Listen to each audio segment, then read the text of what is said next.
Just don't act like, don't forget what brought it about. Right. That's all I'm saying. And it's where people look for talent. If you look at these tech companies, they go to Stanford, Harvard, Berkeley. You think they're going to the HBCUs and looking for talent there? If they're not pushed to go outside their networks, they're going to hire the same people from the same schools and replicate the same wealth gap. We've got a 10-to-1 wealth gap in America. And instead of talking about that, we're beating up on DEI. But we had this in your industry, or the way you represent.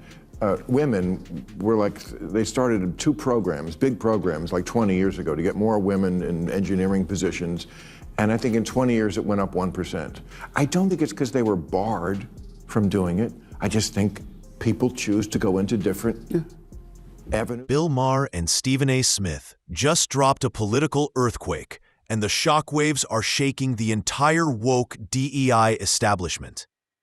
In a moment no one saw coming, 2 longtime voices from the left joined forces and exposed the cracks, contradictions, and hypocrisy hiding inside their own camp.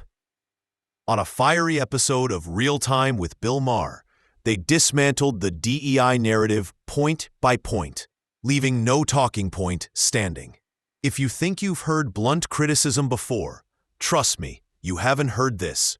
Buckle up, this one is explosive. The complaint that I have over this whole DEI issue is that everybody thinks about diversity, equity, and inclusion, and it automatically connotates in a lot of people's eyes, particularly on the right, that somebody that's in that position must have gotten there because of a level of incompetence and what have you. It's not merit-based. My attitude is similar to the Rooney Rule with the National Football League, similar with affirmative action. What the hell was the policy necessary for to begin with? Because we had a power structure in the United States of America that was unfair, that was unequitable, inequitable. They didn't give a damn, and somebody had to compel them to do the right thing conscientiously, and nobody is talking about that in regards to DEI. Well, you're talking about the past. But they haven't changed enough. Look at tech. Look at how many African Americans, Latino Americans are in tech, which is producing out all the wealth. But is it because they're barred? Maher opens the debate with a question so sharp it instantly cuts through the noise. Are some groups underrepresented in sports because of discrimination, or simply because people choose what they love? His point hits hard. Not every statistical gap is a conspiracy. Sometimes people follow their own cultural interests, passions, and opportunities. But this is the exact nuance DEI activists refuse to touch. As Maher peels back the layers of the argument, one thing becomes clear. He's just getting started, and things are about to get a whole lot hotter. I've heard there's only 7% players in baseball who are African American. That's right. That's right. Well, this would be a problem if they were barred from baseball, as they were before 1947.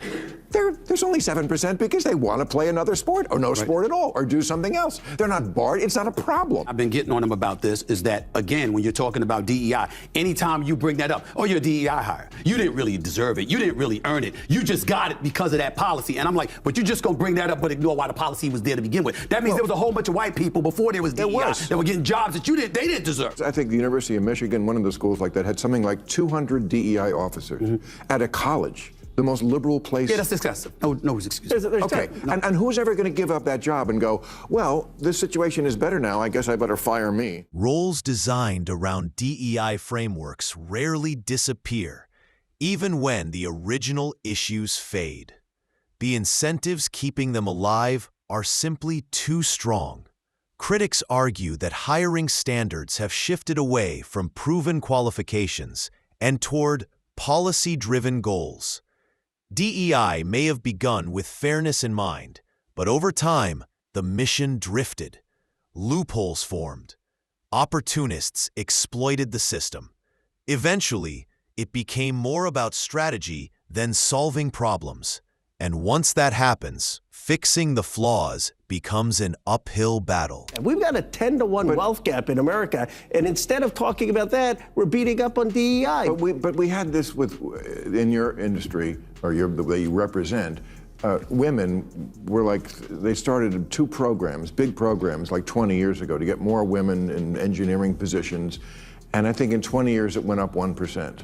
I don't think it's because they were barred from doing it. I just think people choose to go into different avenues of... There's the studies show that African-American young men and women are more interested in tech than even white kids, but they don't have the same pathways. We are denying reality if we think So you're that saying someone they're being I'm not saying denied? that. Maher then circles back to a basic truth. Not every field attracts the same level of interest from every community, and that's okay. Across countries and cultures, data shows consistent trends. People choose careers like healthcare, education, and communication far more frequently than physically demanding or highly technical fields. Maher's message is simple. Representation gaps don't always mean discrimination.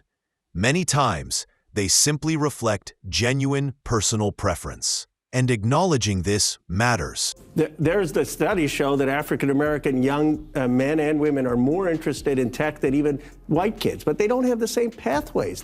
We are denying reality if we think So you're that saying someone they're being I'm not saying denied? that. I'm saying if you graduate from Stanford, I taught at Stanford, you get funded before you have an idea. You literally just email a venture capitalist, you get funded. If you're at Morehouse or you're at Spelman or you're at Claflin University, you think you could just email someone at Kleiner Perkins and get your company funded? No. I think companies that want to make money hire the best people to make it for them. At the end of the day, major companies care about one thing: performance. They're not charities, and they're not social engineering labs. They want talent that drives innovation and profit. That's why so many ambitious young people aim for top-tier universities like the Ivy League. These institutions provide rigorous academics, powerful networks, and proven results. Yes, privilege has a role. Nothing in life is perfect, but elite schools overwhelmingly select high achievers with proven potential. And that's why companies recruit from them. If students want to compete at that level, they need skill, discipline, and preparation, not shortcuts or excuses. I don't disagree with you. I just think that we have to keep a watchful eye on things. Of course, for example, with the eradication of a lot of these DEI programs, right? Let's say, for example, hypothetically, there's 20 jobs that are available, and DEI has been shoved aside. Now, when you fulfill those 20, when you fill up those 20 jobs, and all of them are white, you got a problem. Because what you're saying is, oh, they're the ones that are qualified and nobody else is. Yep. And that's a system that used to exist in this country that you see a lot of people clamoring to return to. Well, and we can't ignore that. Those 20 jobs would not go to white people. They'd go to Asian people. Okay. This is exactly where Stephen A's argument breaks down. In the real world, high performers rise because of reliability and results, not favoritism. Employers notice who delivers, who works hard, who takes responsibility. Some communities emphasize discipline and academic preparation from a young age, and that pays off later. When Stephen A. frames every hiring pattern as bias, he ignores the fact that many succeed simply by outworking everyone else. Companies reward performance because results matter. Just not blacks. Well, I mean, this is one of the Asian Americans wouldn't even be in this country if it weren't for the civil rights movement and the African American community. But we're talking. Well, if you're gonna bring that up, bring up the fact that whether it's affirmative action or DEI, the biggest beneficiaries of both programs were white women. I know, Let's not forget that. But can we live in the era we're living in? Yeah. Yeah. Because I think it's 2025. I mean, this is one of the most liberal parts of the country that you represent. Yes. So you're saying in one of the most liberal parts, maybe you're right. I don't know. I'm just questioning it. That there is this prejudice against. I don't think it's formal. I don't think people there at Apple or Google are saying, oh, let's not hire black people. I think it's easy when you're building a company to just hire the people you know, the schools you know, and it takes extra effort to reach out beyond your networks. We all have. This politician completely misses the point. Big companies recruit heavily from elite universities because it's efficient. When millions of dollars and global competition are on the line, companies go where excellence is proven. It's the same logic consumers use when buying products. People trust what consistently delivers quality. Calling that discrimination ignores how markets work. Merit, preparation, and performance shape outcomes far more than political narratives. If you're part of today's woke revolution, you need to study the part of revolutions where they spin out of control because the revolutionaries get so drunk on their own purifying elixir, they imagine they can reinvent the very nature of human beings. Communists thought selfishness could be cast out of human nature. Russian revolutionaries spoke of the new Soviet man who wasn't motivated by self-interest, but instead wanted to be part of a collective. No, it turns out he wanted to be on a yacht in a Gucci tracksuit holding a vodka and a prostitute. This old clip resurfaces today because it perfectly fits the modern DEI debate. Activists once believed policy alone could override natural preferences, cultural differences, and personal choices. But reality refused to comply. Yes, discrimination exists and must be confronted, but replacing it with reverse discrimination isn't justice. It's just a new form of unfairness. Merit and competence matter. Quotas don't fix inequality. They create resentment and weaken trust in institutions. The problem with communism and with some very recent ideologies here at home is that they think you can change reality by screaming at it, that you can bend human nature by holding your breath. But that's the difference between reality and your mommy. Lincoln once said that you can repeal all past history, but you still cannot repeal human nature. But he's canceled now, so him. DEI defenders can yell until their voices break, but they can't escape one simple truth.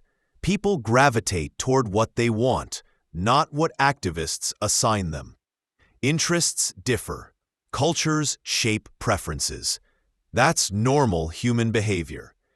In sports, some communities prefer basketball over baseball, not because anyone blocked them, but because interests evolve differently. The same applies to careers. When DEI activists insist every disparity equals discrimination, they ignore human nature. Forced representation doesn't create fairness. It creates frustration and mediocrity. There's a law professor at the University of Illinois, Chicago, named Jason Kilborn, whose crime was that on one of his exams, he used a hypothetical case where a black female worker sued her employer for race and gender discrimination. And knowing the extreme sensitivity of today's students, he didn't write the 2 taboo words on the test, just the first letter of each. He was teaching his students how to fight racism in the place where it matters most, the criminal justice system. But because he merely alluded to those words, again in the service of a good cause, he was banned from campus, placed on indefinite leave, and made to wear the dunce cap. At the end of the day, this DEI debate boils down to understanding human nature. You can't force passions, talents, or interests. People choose careers that match their abilities and lifestyles. Companies choose the best talent available. Schools choose the most prepared students. That's not discrimination. It's practicality. True equality comes from opportunity and preparation, not identity checkboxes. The sooner we admit that, the more honest this national conversation can become. And with that, we wrap up today's video. If you enjoyed this breakdown, hit the like button and subscribe for more content just like this. Thanks for watching, and see you in the next one.